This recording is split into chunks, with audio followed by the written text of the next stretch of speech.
So, ito na tayo after New Year, di ba? Ang dami nating mga tira-tirang pagkain. So, ang dami nating tira.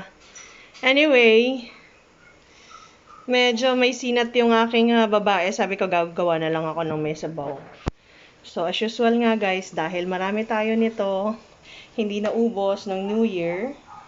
Yan, yung mga dumplings, Korean dumplings.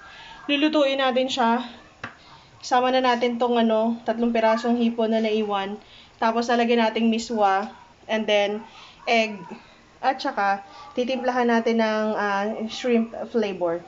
Nagpakulo na ako ng water, guys. So, lagay na natin to. Halo-halo together.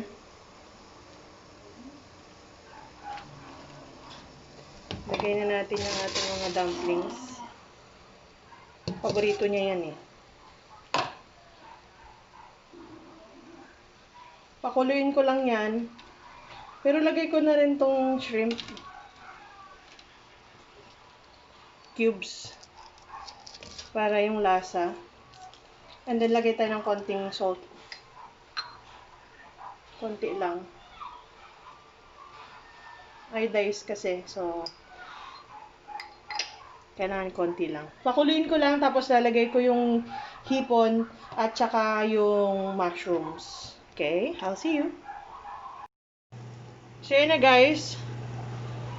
Kumulo na. Nilagay ko na yung ating mushroom. Nilagay ko na rin yung 3 pirasong hipon.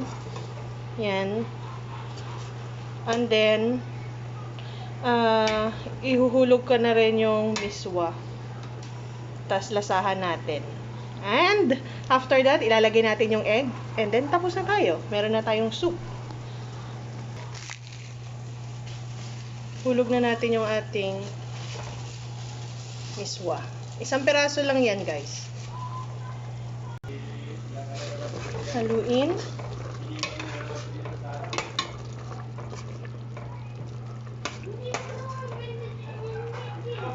Yan. Tapos, ilalagay ko na yung egg. So, ayan, dito na yung egg. And for the taste, guys, actually, okay na siya.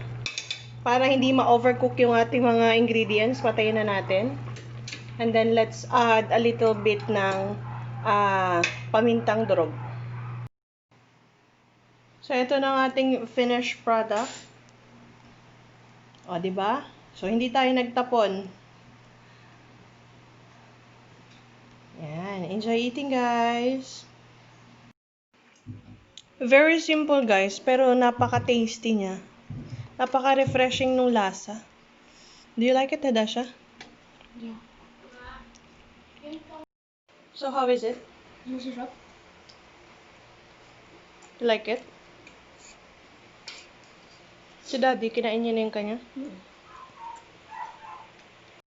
Uy, sir, huli ka. Ano yan? Dagdag? Oo, sarap guys. Parang kumain sa sikat na restaurant. Happy New Year! Kasi nga, inuubos natin yung mga tira-tira eh. Mamits! Happy New Year, Mamits! Fingerprint! Masabi mo, nakalimutan ito batiin. Si Mr. Dagdag yan eh.